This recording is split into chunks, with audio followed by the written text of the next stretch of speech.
Praise God. Hallelujah.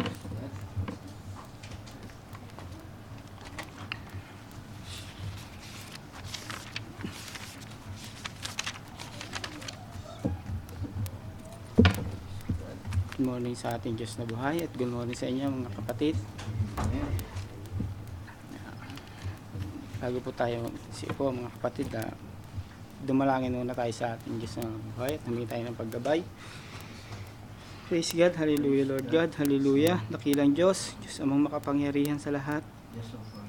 Diyos na may hakda ng buhay, Panginoon. Muli po ay nagpapasalamat Lord God sa isang dakilang umaga na ito na muli po kaming inihatid mo Panginoon sa lugar na ito upang makapanambahan sa iyo Lord God. Maraming salamat po Panginoon sa hininga ng buhay na ipinagkaloob mo sa kalakasan Lord God.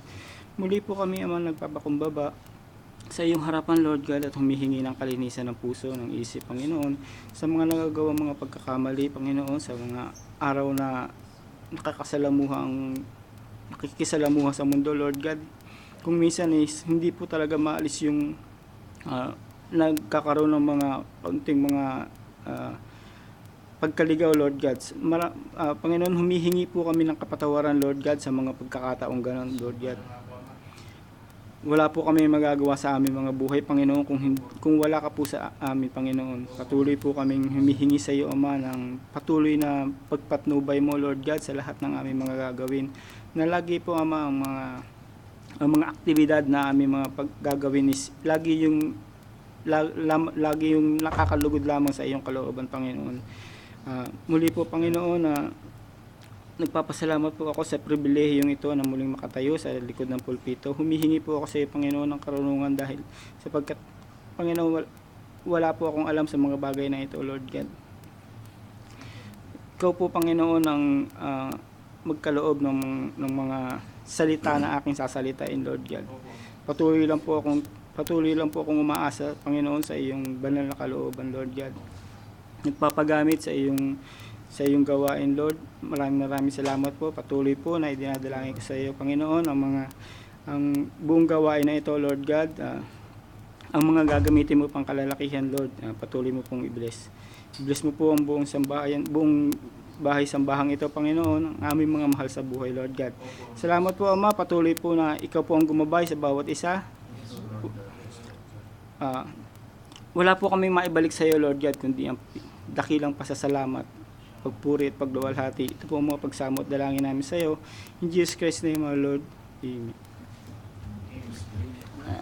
Scott, buksan po natin mga kapatid ang ating mga Biblia sa Psalm 65 verse 4.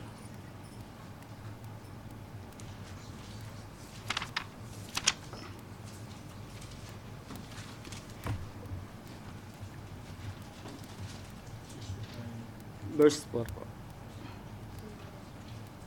Sabi rito, Blessed is the man whom thou choosest and causest to approach unto thee, that he may dwell in thy courts.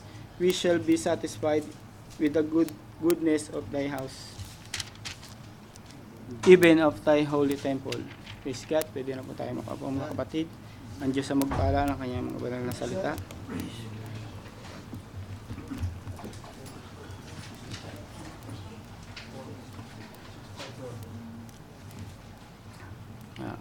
Maaring ilang ulit nang nai-share ito sa likod ng pulpito mga kapatid.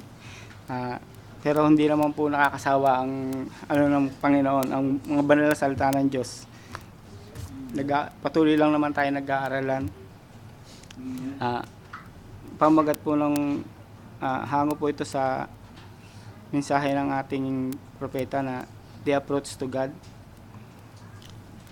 Sabi dito, Blessed is the man whom thou choosest and causest to approach unto thee, that he may dwell in thy courts. We shall be satisfied with the goodness of thy house, even of thy holy temple.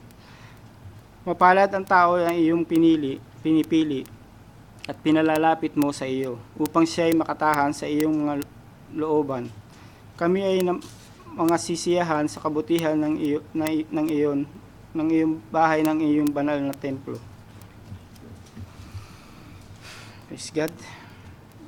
Actually, talagang hindi ko pa dapat ako nakaano dito mga kapatid dahil sa merong nag ano sa akin na tawag dito, may si Brother JD nag-friend request kasi hindi kami friend sa Facebook. Sa Facebook lang naman kami hindi friend mga kapatid. Nagulat ako nung last week na siguro mga alas 9 na yata ng gabi yun o pasado alas 8. May nag-friend request si Alcatraz. Agad naman ako accept. Pagbasa ko mga kapatid, ako pala yung isasalang.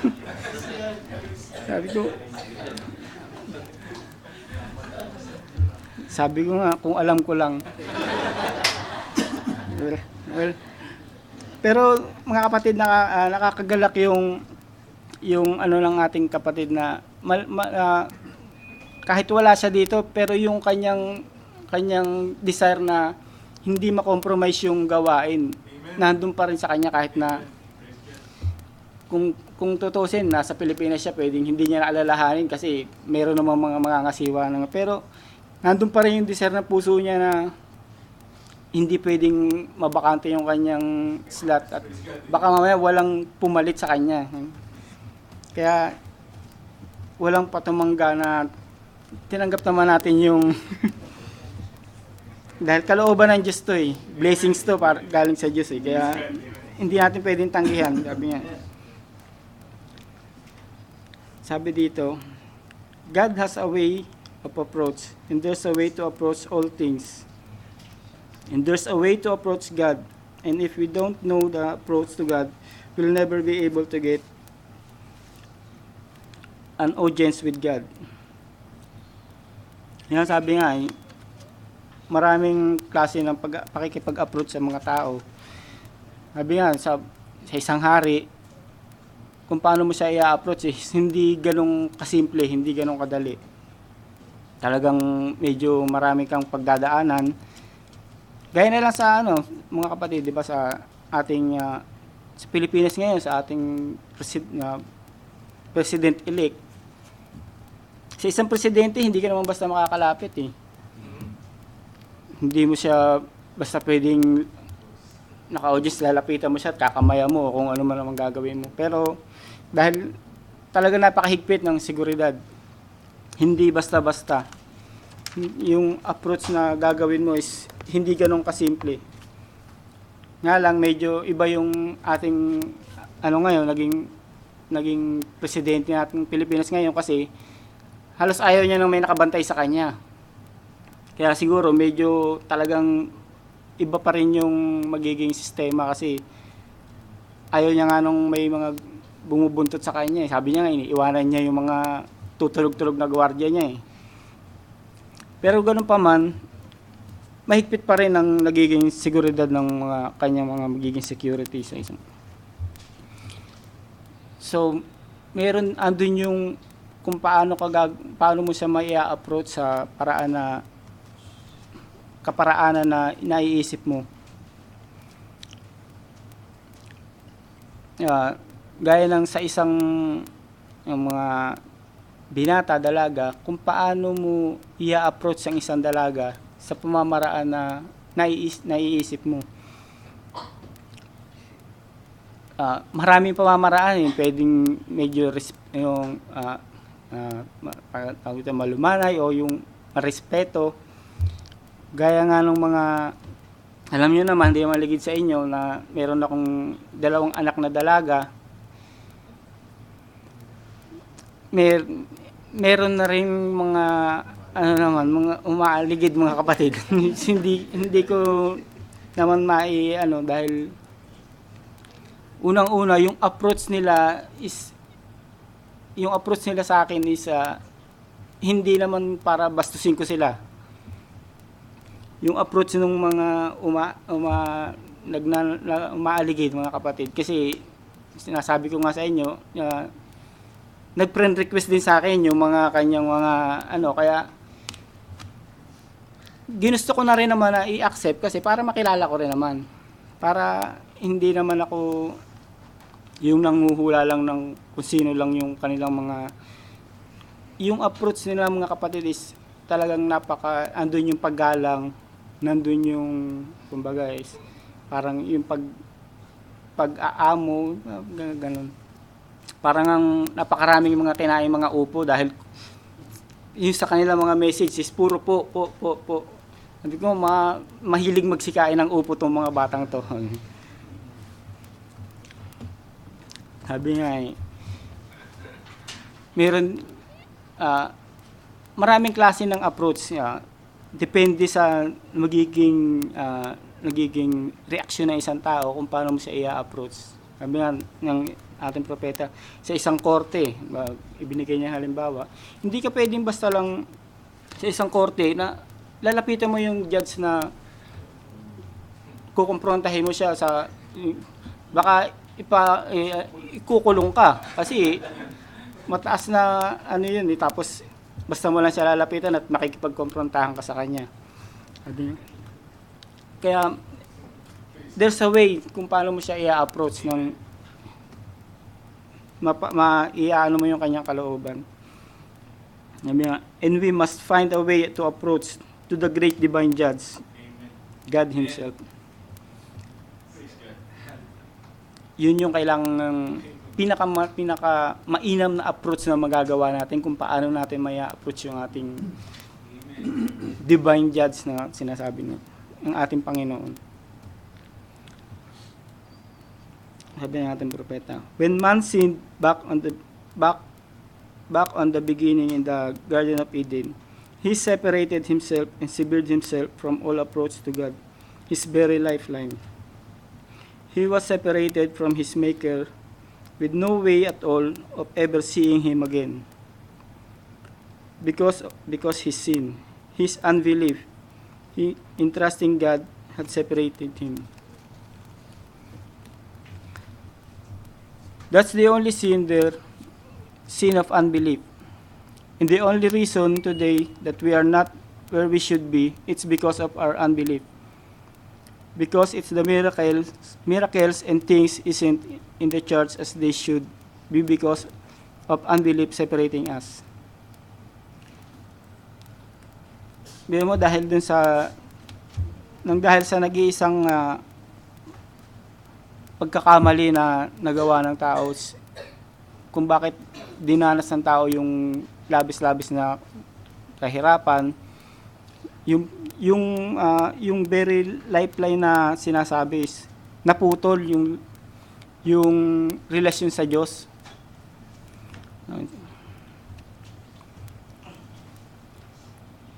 Sabi nga, if you do believe the works of righteousness, men follows a believer. And if you do not believe the works of the unrighteousness follow, it's just two things, either believe it or not. Believe or believe not.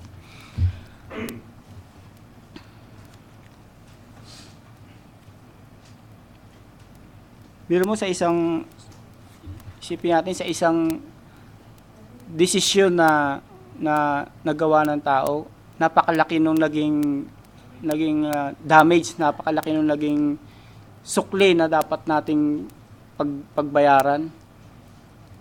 Dahil lang dun sa hindi mo paniniwala dun sa sinabi ng Diyos dahil yung naging pagbagsak nila is yung pagsuway dun sa utos ng Diyos mga kapatid. Yung paglihis, hindi nila binigyan ng hindi na bigyan ng tawag dito, hindi na bigyan ng siguro tamang unawa na totoo nga yung sinasabi ng Panginoon, bakit hindi na nila nagawang sampalatayanan. Dahil yun lang yung yun yung only lifeline na patungo sa Diyos Sabi, naisip ko nga mga kapatid, yung sinabing lifeline is parang di ba, yung doktong ng buhay, parang ganun po ba? Kasi meron ako napanood na na game show, yung Who Wants to be a Millionaire, meron din sila tinatawag na lifeline dun Kaya lang yung tatlong lifeline. Ah, na yung lifeline na yun is yun yung makakapag-survive sa iyo para hindi ka para mas-survive mo yung laro. Kung wala ka nang maisagot is mai-survive mo siya. Pero itong sa pinag-uusapan natin is nag-iisa lang yung lifeline na pwedeng hindi mo siya pwedeng putulin kasi automatic mawawala yung komunikasyon mo dun sa maker, dun sa ating Diyos. Amen. Na yun yung naputol mga kapatid dahil dun sa isang pagkakasala na naganap. Sabi nga, but when man was cut off with no way to approach his only lifeline, everything was cut off. He was left darkly, hopelessly, without any way at all to ever approach the Maker. So naputol yung relasyon na yun, yung lifeline na yun. Doon nagsimula yung pagbagsak ng tao.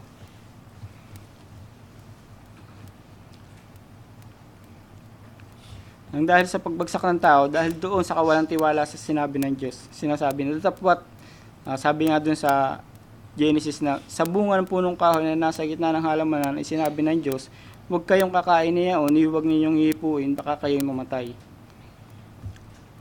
Ngunit mas nanaig pa rin ang bulong ng serpente na sinabi sa babae, "Ye shall not surely die." Dahil dun sa isang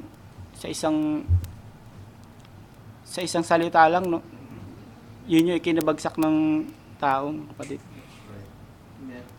Naging dahilan lang bakit dinaranas ngayon ng tao itong paghihirap, pagsubok at kung ano pang mga klase ng kahirapan. But when man cut off without no way to approach his only lifeline, everything was cut off. He was left darkly, hopelessly, without any way at all to ever approach the Maker.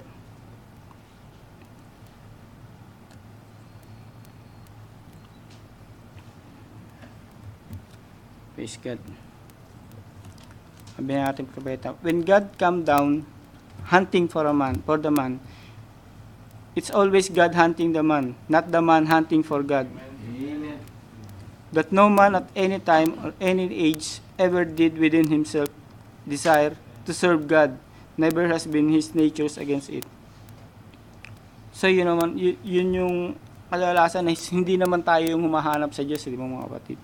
Diyos ang humanap sa atin, Diyos ang humanap sa tao. Kung lalo na sa mga naliligaw na tao na Diyos ang humanap sa kanila, hindi sila ang naghanap sa Diyos.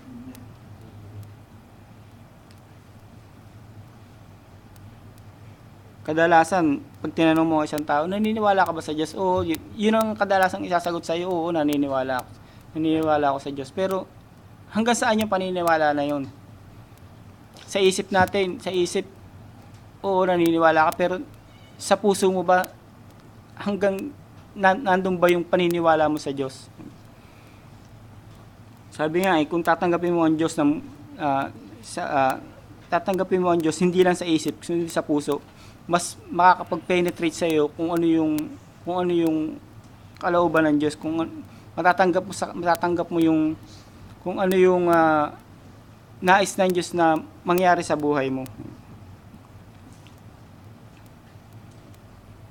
Kasi kung sinasabi ng tao na tanggap niya ang Diyos, pero ang nakikita naman sa gawa is puro lihis naman sa kalooban ng Diyos yung gawa ng tao, paano masasabing naniniwala siya sa Diyos o tanggap niya ang Diyos? Pero kung sa puso natin, tanggap natin ng Diyos, tinanggap natin siya ng buong buo, ang makikitang pagkilos is pagkilos ng Diyos. Yung hindi yung puro makasanlibutan ang ginaganap ng isang tao. Sabi nga, di ba, sa isang mananampalataya, dapat na maging ilaw ka ng sanlibutan.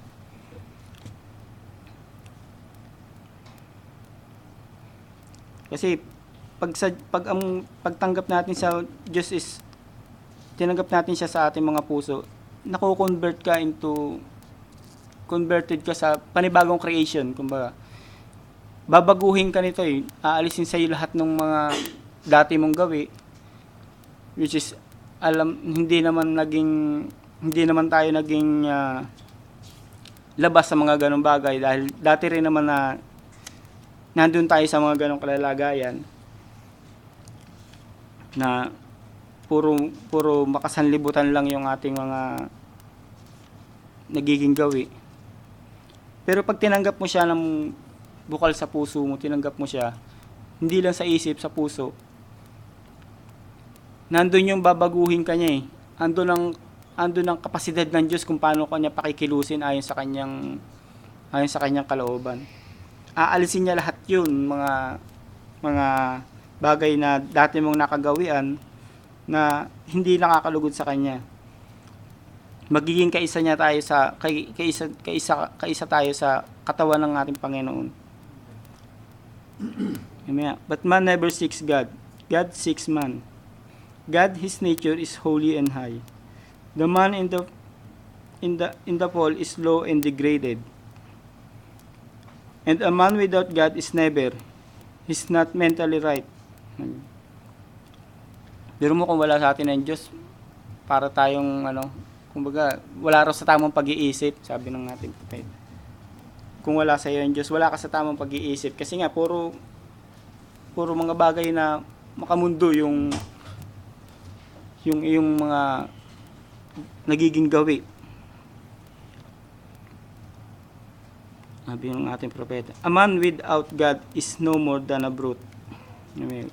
Brute, ganid. Ganid, no?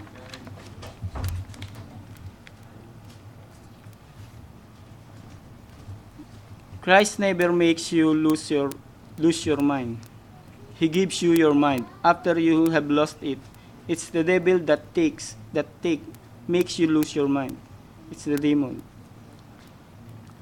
So, hindi naman siguro na naisin ng Diyos na mawala tayo sa tamang kaisipan.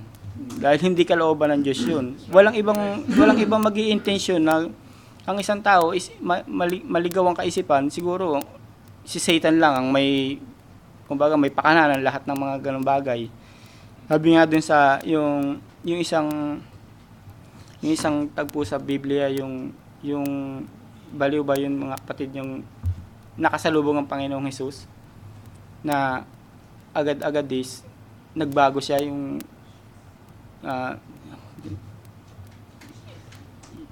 Menya Gadara po ba yung mga kapatid, na yung babatuhin niya tayong Panginoon ng baliw siya na nung dumawang ang Panginoon na nakasalubong siya.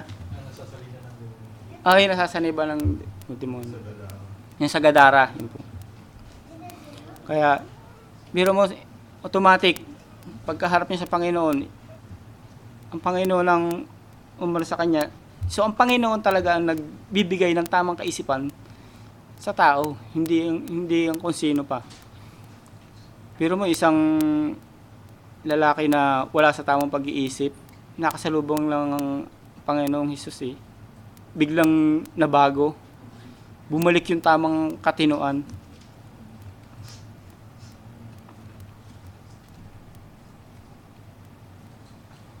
Sabi nga, receiving Christ in our hearts is all we need because there's eternal life. A man without Christ is no more. So, it was God calling to man. Sabi niya, ang Diyos ang humanap sa tao. Sabi niya dun sa Adam, where art thou? Sabi. Hinanap niya si Adam. So, ang Diyos ang naghanap sa tao, hindi ang tao ang naghanap sa Diyos.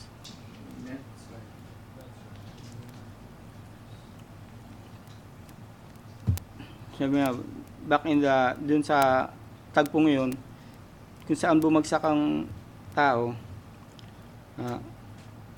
yung naging pagsuway ng babae dun sa utos ng Diyos, bukod sa bunga ng punong kahoy sa gitna ng halamanan, sabi nga, huwag kakain, huwag hihipuin. Kapag katalastas nga ng Diyos na sa araw na kumain niyon, ay madidilat nga ang inyong mga mata, at kayo'y magiging parang Diyos na nakikilalang mabuti at masama. So sa naging pagsuway na yon, kumbaga, nabuksan yung kanilang kaisipan. Nalaman nila na haharap sila sa Diyos na mga wala silang suot na sabi, Adam made himself an approach. Kinailangan niya magpakita sa Diyos kasi nga hinaharap siya ng Diyos. So, he made himself an apron of fig leaves to cover up his shame. And he found out that God refused that approach. So, nagkaroon ng sa kabila ng pagkakamali na yon, nagkaroon si Adam ng kaisipan na gumawa siya ng sarili niyang pamamaraan kung paano siya haharap sa Diyos na hindi makikita yung kanyang kahubaran. Ngunit hindi tinanggap ng Diyos yun, yung dahil sariling kaisipan ng tao yun, mga kapatid. Kumbaga naging hindi yun yung kalooban ng Diyos na maging approach sa kanya. Kung bakit niya ito ni-refuse kami. God refused Adam's approach, and then God went and made an approach for Adam. He made Adam an approach to himself. Ang Diyos na ang gumawa ng approach na kung paano ni Adam ay approach ang Diyos. And by doing that, he slayed some sheep or something and got them some skins. And through the blood brought the first approach to the world, to God for sin, for without the shedding of blood, there is no remission of sins. Only blood can make the way. So, ang ginawa ng Diyos is pumatay siya ng hayop upang gawing pantakip ni Adam instead of fig leaves. Yun yung naging yung balat ng hayop, yun yung naging pantakip niya ni Adam sa kanyang kahubaran. Which is yun yung katanggap sa Diyos kasi yun yung pamamaraan ng Diyos. Sabi nga, through shedding of blood, yun yung naging pantakip dun sa kasalanan na naganap dun sa tagpong yun. And God provided an approach there for Adam in the Garden of Eden, that through the shedding of the blood of the innocent to appropriate an approach to him. Then Adam could once more come through the shed blood of the Lamb to the approach and talk face to face again with God through the blood, through the approach that God provided for him. So sa pamamaraan ng Diyos, doon lang muling makakaharap ni Adam ang Panginoon. Doon lang muling, kumbaga, nag-connect uli yung relasyon ng tao sa Diyos. Sa pamamagitan ng dugo na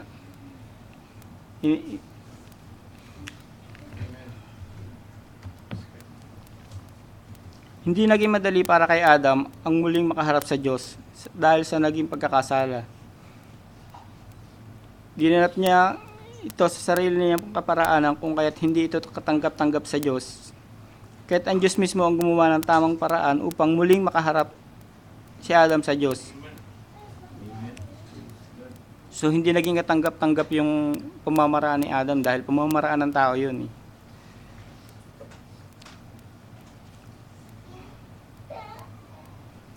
Sadyang ang Panginoon is napakabiyaya, napakabuti ng Diyos, mga kapatid.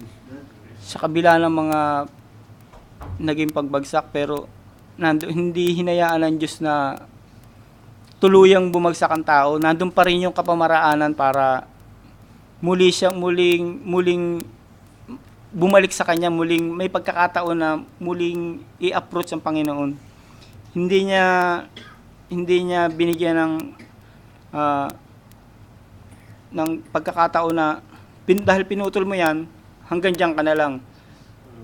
Hindi ganoon ng Diyos. Napakabuti ng Diyos dahil napakabiyaya niya, napakadakila niya dahil sa kabila nung naging pagkakasala is nandun pa rin yung pagkakataon kung paano niya ibabalik sa kanya yung kanyang babalik yung relasyon ng tao mula sa kanya, sa Panginoon.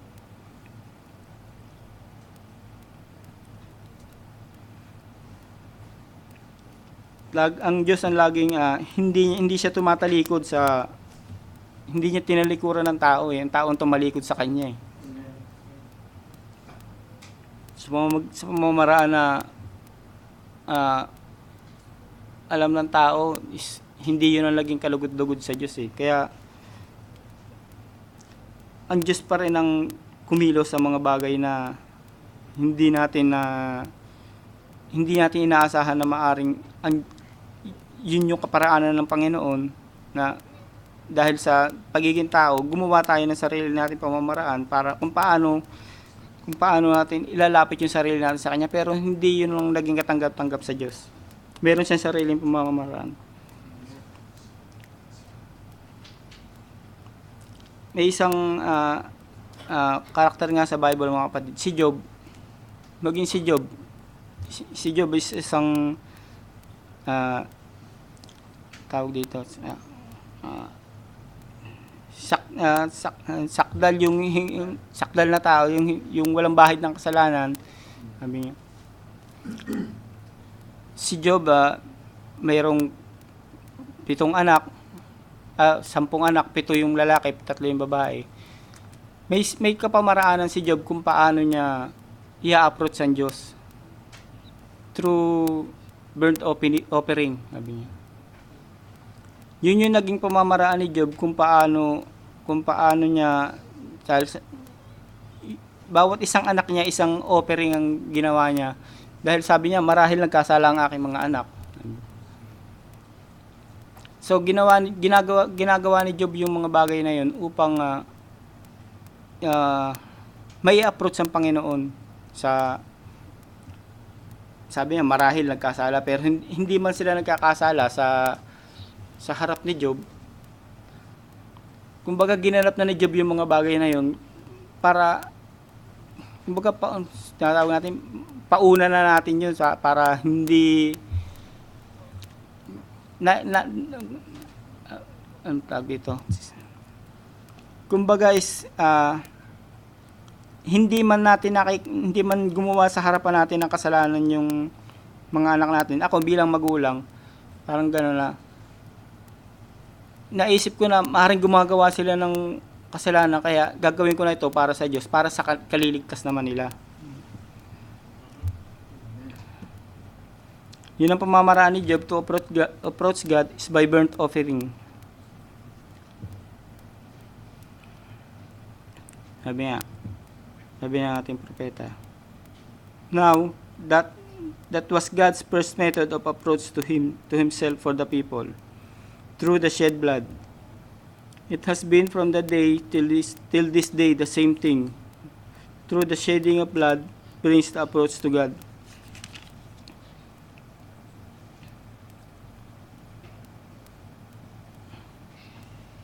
Ang palatuntunan talaga ng Diyos ay hindi kailanman magbabago sa pamamagitan ng dugo ng ating Panginoong Hesus, na kanyang bugtong na anak, na tumubos sa kasalanan ng sanlibutan. Yung dugo ng Panginoon doon sa krus ng Kalbaryo, yung naging pantakip sa kasalanan ng sanlibutan, mga kapatid, di po ba? So sa pamamagitan ng dugo, yun lang yung naging pamamaraan para muling makabalik ang tao sa Diyos. Hindi sa hindi sa pamamaraan ng tao, hindi sa kung ano mang intelihenteng meron ng isang tao kung paano niya gagawa siya ng paraan para bumalik sa Diyos. Walang ibang pamamaraan kundi yung pamamaraan ng Diyos lang. Yun lang ang katanggap-tanggap sa Diyos. Sa kabila ng paghihirap ng ating Panginoong Hesus, sabi nga, blood of the innocent yung kailangan para maging katanggap-tanggap sa Diyos eh. Alam naman natin lahat na ang Panginoong Hesus, ang kanyang bugtong na anak, is napaka-inosente niya sa pagdating sa kasalanan. Wala siyang bahid ng kasalanan, kung kaya't napakabuti ng Diyos, napakabiyaya ng Diyos na ialay niya yung sarili niyang anak para sa kasalanan ng sanlibutan. Dahil nga sa pagkakawalay ng tao, sa pagbagsak ng tao, yun ang ibinigay ng kapamaraanan ng Diyos para muling makabalik. Sa atin ngayon is ang ang anak lang yung tanging pamamaraan para muli natin may approach yung ating Panginoon, yung Ama. Sa pamamagitan ng ating Panginoong Hesus, sa pagtanggap sa Kanya, sabi nga sa Biblia, sabi ng ating Panginoon, I am the way, the truth, and the life. No one cometh to the Father except by me, sabi ng ating Panginoon. So, paano natin may approach yung Ama kung hindi tayo dadaan doon sa anak? Yun po ba mga kapatid? Siya lang yung only lifeline na meron tayo para muli makabalik muli na buo yung relasyon natin doon sa Ama. Wala na tayong ibang panghahawakan kundi yung sinalita ng Diyos. Dahil kailanman hindi magbabago ang salita ng Diyos. Kailanman na hindi kayang saklawan ng kaisipan ng tao ang pamamaraan ng Diyos. Hindi sa sarili nating pamamaraan, kundi sa pamamaraan ng Diyos na yun lang yung pwedeng makapagbigay ng relasyon sa Kanya patungo sa atin. Patungo sa Kanya, relasyon natin sa Kanya, relasyon ng tao papunta sa Diyos. Diyos lang, yung pamamaraan lang ng Diyos ang pwede nating ganapin, mga kapatid. So mga kapatid, siguro naman sa title pa lang ng hindi lang naman to kumbaga makailang beses na rin naman na i-share ito. Yun sa akin siguro sa umpisa pa lang nung banggitin ko pa lang yung pamagat, alam ko unawa nyo na kung ano yung nais na i-detalye ng mensahe natin ng Panginoon. Kaya hindi na po sa pagtatagal mga kapatid, hanggang dun lang po tayo dinala. Nais ko lang pong humingi ng kapatawaran kung meron man nabanggit na mga bagay na hindi naging kalugod-lugod sa Diyos. Salamat sa Diyos.